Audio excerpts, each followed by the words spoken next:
Welcome, everybody, to another episode of the Grow Rogue podcast. I am on today with my friend T. T. Collie is a sales consultant. Is the big bucket, right? But as you're about to find out, T has a methodology. He's got a way of doing things that he has built a 20 plus year career in business on, and so we're going to have a great conversation, specifically around like where the problem actually lies. And I'll set this table a little bit, and then I'm going to get T to jump in. So the great question, which is, how do you know if it's a marketing problem or a sales problem or some other deeper issue? The symptoms might show up in the sales numbers, in those KPIs, but the problem might not be as easy to figure out as it may seem. So with that, I want to introduce you, T. Thank you so much for joining me on the podcast. I appreciate you being on today. Hey, happy to be here, Reade. Looking forward to the conversation. All right, and so this question was actually, this was something that you brought to me, and I love the question because it illuminates one of the biggest challenges that we see, which is, hey, we have this symptom, which is maybe falling revenue numbers, or our pipeline isn't as strong as we want it to be. And so you'll get this from clients, from executives, from founders, and they'll say, well, we need more leads, or our sales guys aren't closing deals, right? It looks to them like the problem is one thing, but it's so much deeper than that. Or in many cases, it is so much deeper than that. How do you go about identifying what the actual problem is? Yeah, that's a great question because I think we both probably we get pulled into situations when, hey, help me figure it out, right? They lump sales and marketing together. Lump is a new word I just created 2 seconds ago. They put it together in the same bucket and just kind of use it in a one meeting when it's, somebody says, hey, go get me some customers. I need some marketing help. Marketing is probably 20 different disciplines within the word marketing that you have to really take a look at. So you really have to pop in and understand their business and kind of look under the sheets and take a look at numbers and take a look at where the sources of leads are coming from, who's closing business, or the business that's closed, why did it close, what stage did it close from. Just take a look at the intricate pieces of each one to get the real picture. And if anybody comes in and says, hey, I can tell you in a couple of seconds, there is no magic pill that we found. Love there to be a magic pill, but there's no magic pill. So the way that we've done it is just to go in and do a quick accounting of their business, where clients are coming from, what do they have in place, what marketing companies are they using, what's the purpose of the marketing companies, that just leads, Zoom info, seamless AI, things of that nature, or do they have a company out there like yourself that they're intelligent enough to know that, hey, I need some help here, because a business owner can't know everything. And so we'll take a look at where the leads are coming from, what's closing, where do their clients really come from, is always for us. At the end of the day, they may be spending money in 5 buckets, but if you go talk to the salespeople and look at the real sources of what closed business, it may have been the neighbor of the customer support rep, right? That really is a proponent and person selling your business. So you really just need to go deep.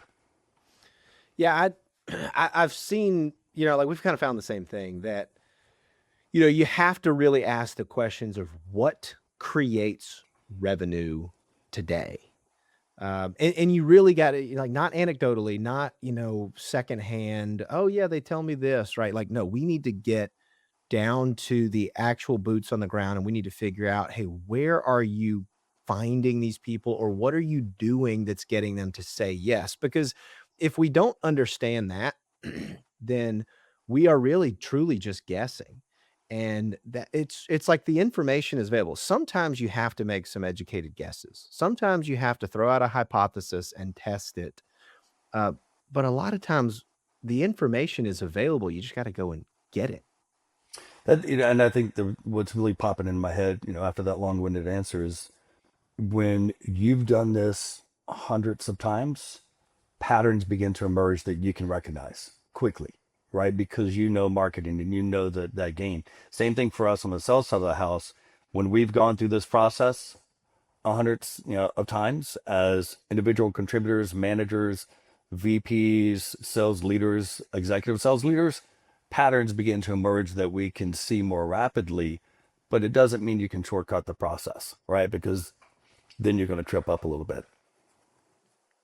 I totally agree. I think that's why the discovery piece is so important. And so, all right, so let's now kind of take a hypothetical example, or let's not. Let's actually go. I want to ask you this. Let's go in this direction. In your experience, what is maybe counterintuitively or maybe unexpectedly, what is usually the, we'll say the number one or the top three causes of, falling or stalled revenue and sales numbers in your experience? In our experience, it really depends on um, the stage of the company, one,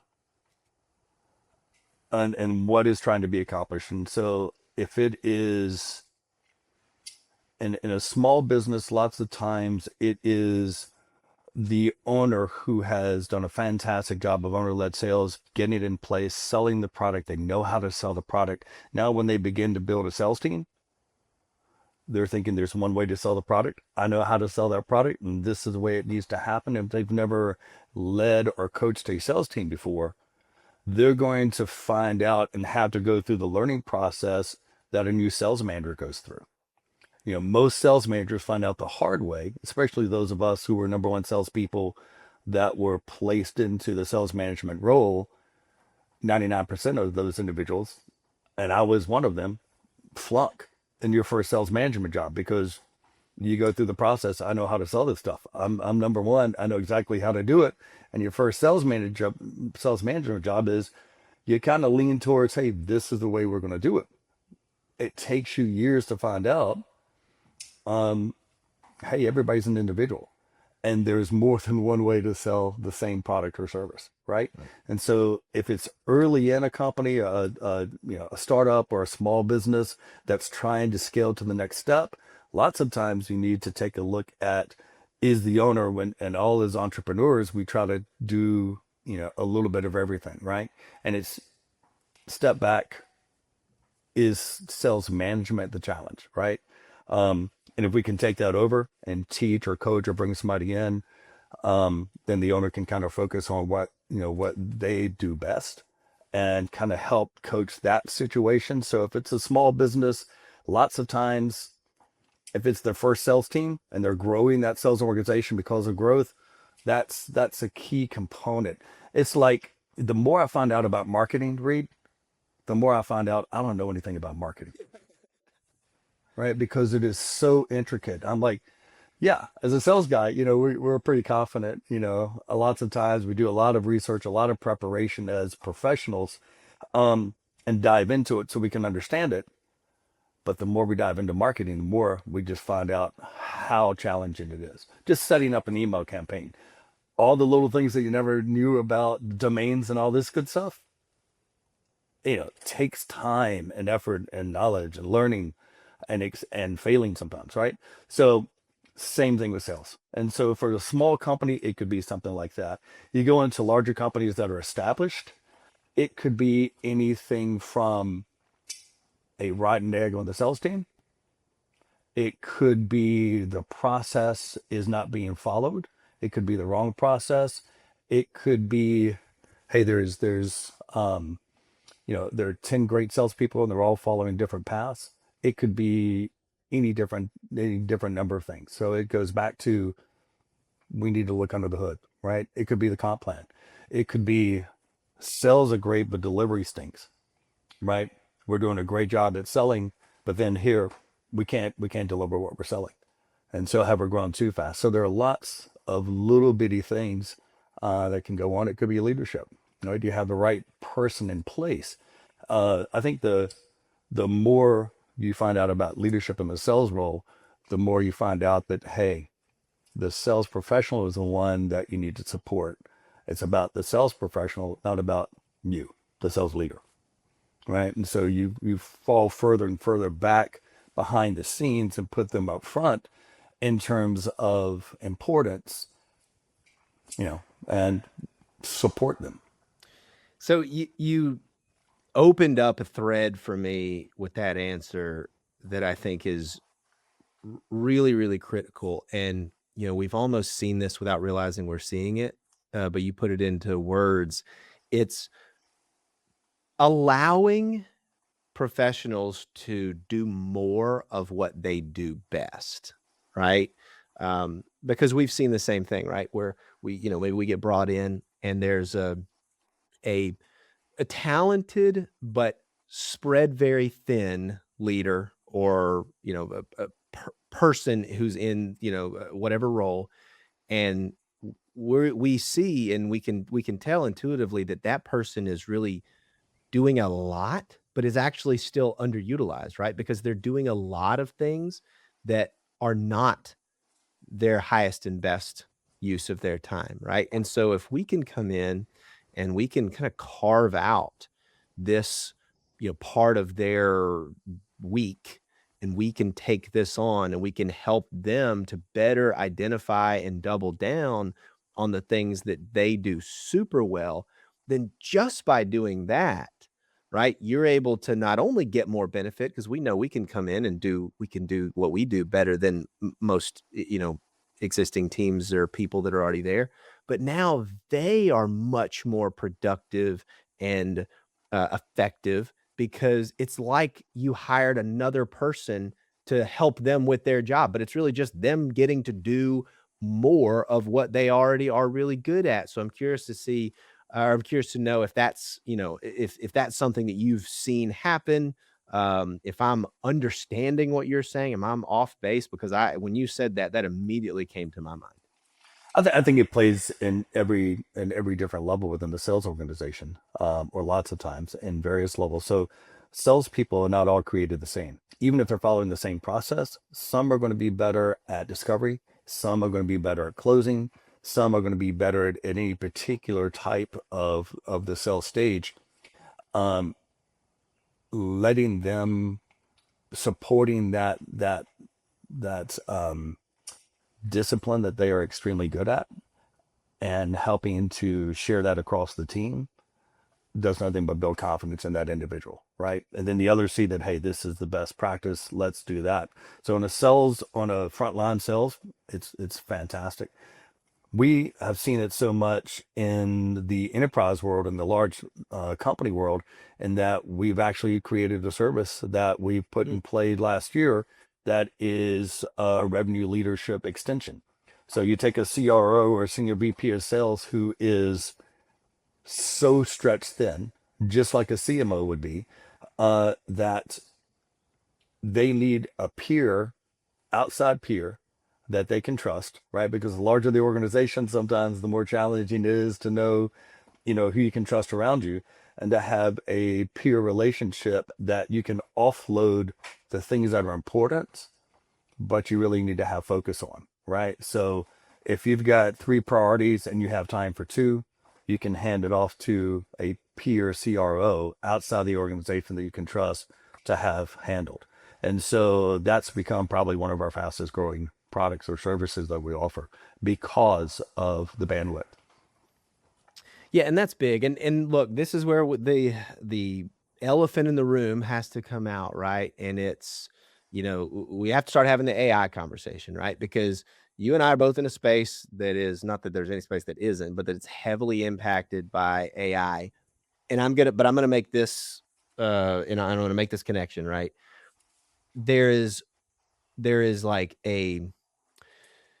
there's the actual impact of AI, and then there's the looming question in executives' minds of, well, how should we be impacted by AI, and a lack of clarity. So when you describe what you did, which is, which I take that as, hey, we are coming in to help people offload a lot of the things that maybe they don't really, isn't the best use of their time, and really identify the things they could do better, and then we help them do this. what are you seeing in the conversations you're happening where they say, well, what about AI? How should we be using that to support our, maybe individual professionals or our team so that they can do less of the things they're not as good at or that they shouldn't do and do more of the things they are good at? How are you kind of combining all of those things in a way that is, both it satisfies that question of like, hey, I know we should be doing this, but is actually providing benefit and value to the firm?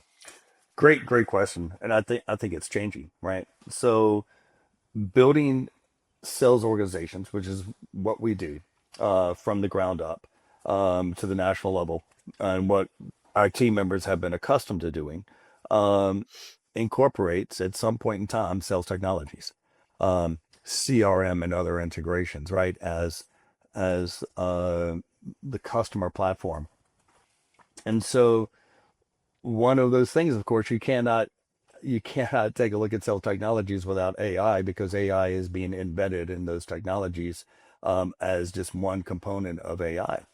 And so we began looking heavily into AI about 2 years ago and are on a couple of AI task force. And so what we've seen as a whole with companies, not purely in sales, is at the moment, and again, this changes, daily or monthly.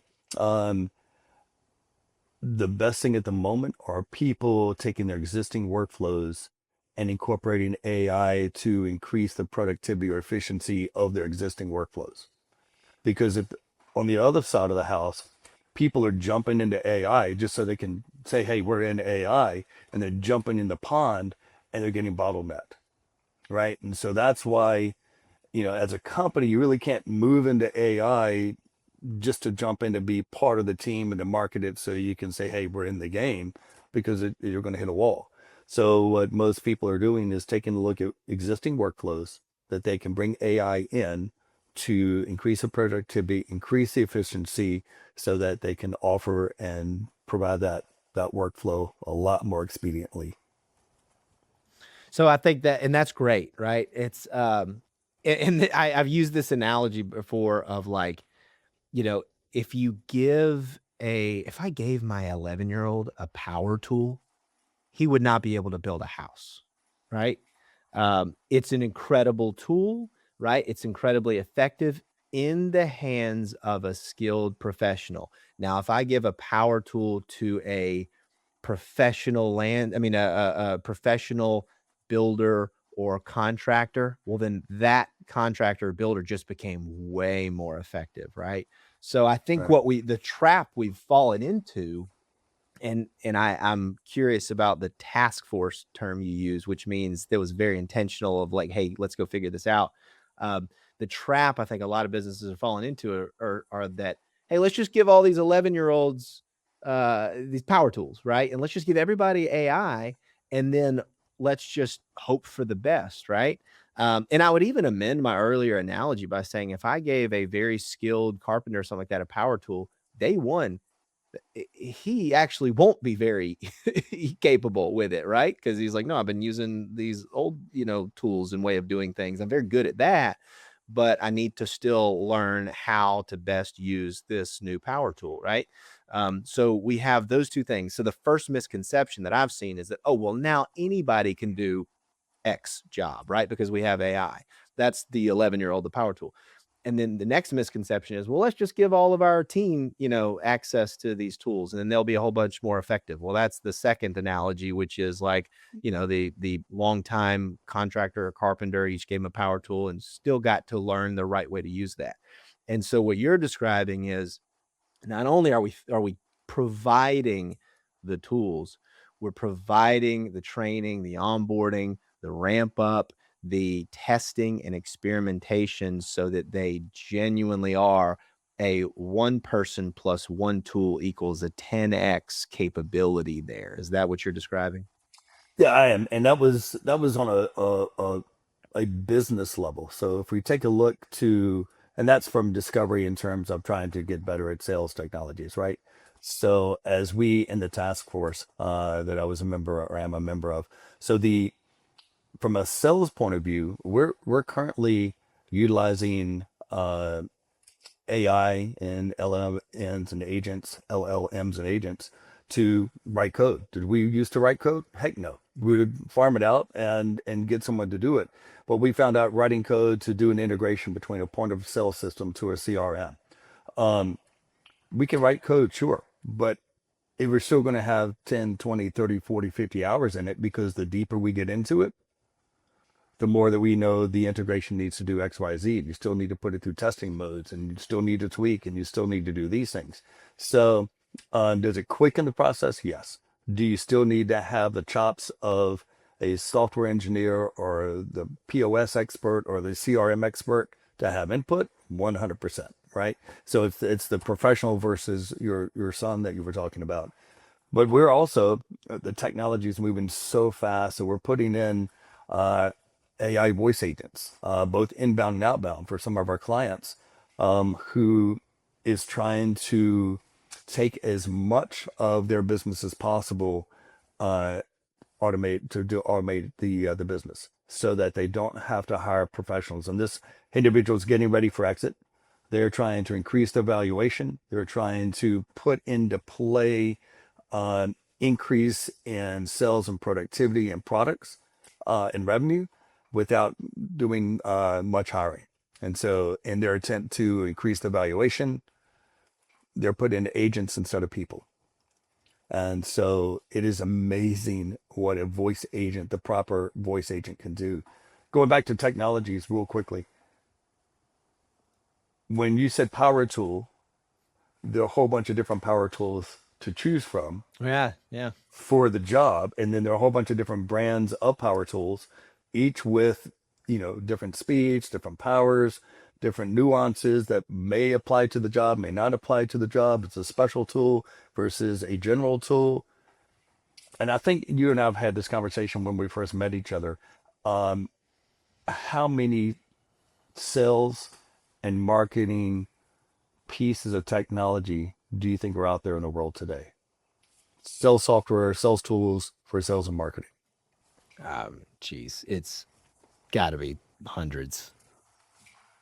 Around 14,000. Yeah, it's just like, And in the curve of what's been available over the last 12 years, it just skyrocketed. It used, about 14 years ago, it was 200 tools. So now, how is a business owner supposed to know which tool is best for their business at their size? So what tool do they need? And then after they figure out, hey, we need to solve this problem and technology could do it, which one of these tools is the best in class for us and our budget, right? It just the process of selection is just time consuming, yeah, right? So it's not Sate AI. It's like you can jump on YouTube and see all these things. Hey, here's how you make them, $5,000 a month with AI in 20 minutes, right? And I don't know anybody who hasn't clicked on one of those YouTubes who has an entrepreneurial spirit, who is trying to figure out, hey, I don't want to miss the boat.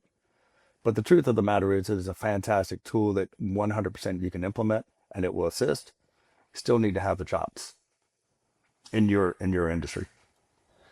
yeah. I mean, we could have an entire episode on just tool review, right? And making recommendations, because geez, 14,000 is a lot more than I thought, but still, I mean, at a few hundreds. And sometimes I feel like we've used them all, clearly not. But there's so many. And you know what? Like, they all do, like, to the outside observer, it kind of feels like they all do the same thing.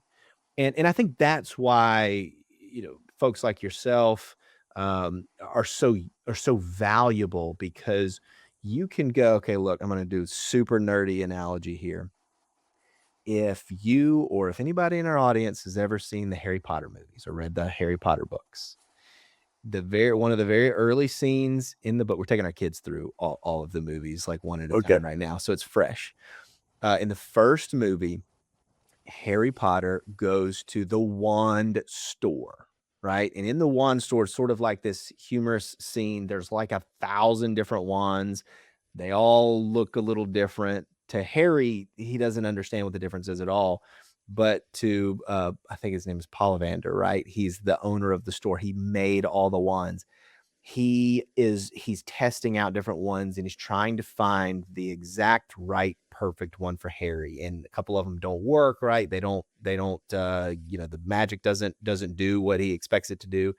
And then he finds the very specific perfect wand for Harry. And it's like, as soon as he touches it, it's exactly the right one. It does what he wants it to do. And it becomes a very, very meaningful part of the story as you go on into the books and into the movies. Super nerdy example, but it makes me think of that, right? When you've got a firm that they have a very specific problem, and to them, I would just grab one of these tools off the shelf, right? Because we just need to do a thing. And I've seen what that looks like after the fact, where I get brought in and they're like, yeah, we got HubSpot, so all of our problems should go away, right? Because we got HubSpot. It's like, look, HubSpot's a great tool for a lot of different firms. I don't know that I would have chosen HubSpot for you guys, right? And so then we are in this situation of having to, like, kind of cram this square peg into a round hole because they've already invested a ton of time and money into it. And so there's a tremendous value in having someone like yourself come in and say, hey, before we just dive in, like into a new tool, let's do this deep dive. Let's figure out what you're trying to do. Let's also figure out where these constraints are. And again, if you've got a good team in place, right? If you and I are having this conversation on behalf of a firm, right, we can say, well, hey, this is what we're trying to do from this side of the house. This is what you figured out needs to happen on that side of the house. Let's evaluate these like 3 or 4 platforms instead of like, well, we're stuck using this one. Like, I can't tell you how many different projects we've done. This happened to me a couple of years ago. We were working with a client that was migrating. We were doing a migration for them from HubSpot to Salesforce. And literally at the same time with another client, we were doing a migration for them from Salesforce to HubSpot. And it was like seeing the 2 log trucks pass each other on the highway, or like a phone call probably could have saved that. But yeah, I mean, it's the earlier you can make these decisions, and then if it's too late for that, just calling it what it is and admitting that there might be a sunk cost that you've got to eat, and saying, what is the right thing for us? Let's get an expert to help us figure that out. So in our company, and I have to warn you, Reade, in our company we've all built or led or both sales organizations. We have our passions outside of the general bucket. Our guy up in Boston loves and just is intricate in the hiring process, which we've always, when we get to this point, we've all hired and sales professionals and helped other sales professionals find their true passion and work. My passion is sales technologies. So I could go down a rabbit hole and talk shop for a long time, which we don't have time for. I will have to say though, I absolutely love your current situation in the Harry Potter example, and here's why. In addition to what you just said, help me out because it's been a while since I watched the movie. I didn't read the book and watched the movie. I don't recall that as soon as Harry got the perfect wand for him, which ends up being the perfect wand for him, I don't think Harry instantly knew how to actually use that wand. Walking out the door. I totally get where you're going, and you're absolutely right. Yeah, he still then has to find, and look, this is now we get to even more nerdy, sales and marketing examples. Have you read StoryBrand by Donald Miller? No. So Donald Miller he was a writer that became a marketer, that became an entrepreneur, but he created a methodology. And I would say it's a business growth methodology, not just a marketing methodology, but he references the hero's journey, the Joseph Campbell hero's journey, which every book and movie, and Harry Potter included, Star Wars included, Lord of the Rings included, they all are built around this model of the hero's journey. You have the hero who's actually just a normal guy, right? Harry Potter, orphan, lives under the stairs. Luke Skywalker, orphan that lives on, a random planet called Tatooine. Lord of the Rings, which is, I forget the kid's name, of course, right? But he's living in the Shire, and he's just an ordinary person, right? They go on this adventure, and then they are met with the character that Donald Miller refers to as the guide, right? And this is from the hero's journey, right? It's a Right. guide. That's the Gandalf, that's the Obi-Wan, that is the person that then takes them through that journey of becoming the actual hero, right? And what Donald Miller encourages businesses to think of, and this is sort of a meta analogy again, right? Because you provide this, we provide this for our clients. We are not the heroes of the story, right? We are the guide. Our clients are the heroes. Our clients, for their customers, they are not the heroes. They are the guide, right? Right. They are the one who are taking the hero, their customers, through this hero's journey. They're providing the knowledge, the skills. Obi-Wan gives the lightsaber to Luke Skywalker, right? And then he teaches him how to use it. And so in this analogy, again, this sort of meta analogy, you are the guide. You are, yes, providing the lightsaber to Luke Skywalker, the wand to Harry Potter, but they're not ready to just run off and use it and then become the hero of the story. Luke Skywalker starts out really clumsy and unable to be effective with that lightsaber. He can't even fight with it in the whole first movie. Harry Potter is useless with the wand until he has his training by his various guides in the movies and in the books. But just like that, your clients, okay, great. They are capable of being the hero. They've now got the tool, but they need this guide to take them through the process. Eventually, the guide does go away. In almost all those movies, the guide dies, right? Let's hope that doesn't happen, right? But the guide does go away. But the hero knows they never could have saved the girl and saved the world without the support of the guide. So I love where you took that. I'm sorry I stole your response there with my soliloquy, but it immediately made me think of that book. No, I think it's fantastic. Going back to sales and Salesforce and HubSpot, there's probably not a sales leader today who did not use Salesforce. Well, maybe back up. Most of the people in our organization have used Salesforce as individual contributors, and know, which was a great thing. And we were early in Salesforce with one of our companies. So Salesforce has its place in the world. In the industry, Salesforce is also known as having the lowest adoption rate of any CRM. Mm. And it's because Salesforce was not built for salespeople. Salesforce was built for sales leaders who want to get more analytical data about what's going on in the sales process. And so it gets pushed down from above. Do this, do this, do this. It's not built for salespeople and how to make themselves more productive, more efficient, close more business, right? And so the adoption just, on the insider trail stinks. Salesforce as a platform is fantastic. It's probably started more companies, right? Because they're jumping on the bandwagon and create companies around Salesforce. So this is not a knock on Salesforce. Salesforce is the fantastic play in the enterprise world and lots of other worlds. HubSpot, love HubSpot. Absolutely love HubSpot. HubSpot's inexpensive until it's not. Yeah. Right?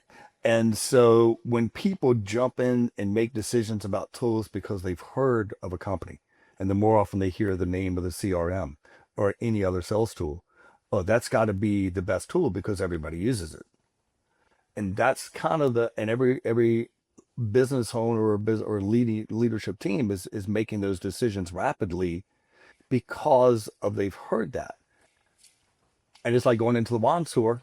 that's got to be the best one because that's the one everybody's using, right? And that's not the case. And so you don't find out until you spend a lot of money and a lot of time, to your point, that, hey, it's probably not the best, right? And so a lot of people start on the free plan on HubSpot. One of the reasons HubSpot gives it away for free is so you can get all your contacts in it, right? Yeah. But you can't really utilize it until you begin to go up, right? Can you create Right. custom fields? Sure. Can you report on them? No. Right. You have to go up to the next level, which begins the investment, right? And so having a guide to say, hey, what industry are you in? What does your team look like? Is it SDRs on the front end, or is it more outside salespeople? Um, at what point, in the customer journey, do we want to use the CRM? Do we want it to be the all-encompassing tool? Do we want to have specific tools that are best in class for each that make them talk to each other? So there are a lot of questions to go into it. If you spend that time up front, will really help you save money on the back end, right? And it goes back, we were talking about cliches earlier, before the podcast. Was it Abraham Lincoln that said, hey, if I'm gonna, be in a contest of chopping wood, I'm gonna spend the first whatever time period is, I can't recall the cliche, I'm going to spend the first 5 minutes or first 10 minutes sharpening the axe, right? And so before you go in and make that decision of, hey, we need a CRM, let's go get HubSpot, we heard that's great, or a Salesforce or Zoho or a pipe job or whatever the CRM that they've heard the most, step back and get a guide to come in and say, hey, what are you looking for? What are your needs? What's the future look like? What's the intention? And kind of going from there. I think that is a great recipe for any firm who's right now thinking, hey, we got this problem, revenue numbers are down, sales numbers are down, we think we need a better CRM, we think we need marketing automation, all this kind of stuff. Slow down. Let's figure out where the actual problem lies. Then we'll eventually get to things like, what is the platform you need? What is the strategy you need to get there? And you need a guide to take you through that process. Luke Skywalker stays on Tatooine if he doesn't have Obi-Wan to take him through the process of becoming a Jedi. And so with that, I think that's a great conclusion to this conversation. I know we're coming up on time. I want to be respectful of that. T, this has been a really, really great conversation. What is the best way for people to get in touch with you if they'd like to have you as their guide through this process? We'd love to have a conversation to help anyone, and have the conversation to see if we could assist in any way. And that's simply going to vantagesalespartners.com would be the best way to get in touch with us. You can hit us up on LinkedIn as well. But Vantage Sales Partners is probably the best way to get in touch with us. All right. And we will make sure, if you guys are watching this on YouTube, we'll make sure to have the links to T's LinkedIn and to his website that he just described there in the comments, or excuse me, there in the description. And if you're watching this on another platform, take a look at the description of that as well. T, I really appreciate you being a part of this episode. This has been a great conversation. We'll definitely have to have a follow-up at some point in the future. But thank you very much for joining me today. Would love to have a follow up and talk about CRO, right? And that conversation that kind of got this thing whole started. So Reade, always a pleasure talking to you, man. And I look forward to working together as always in the future.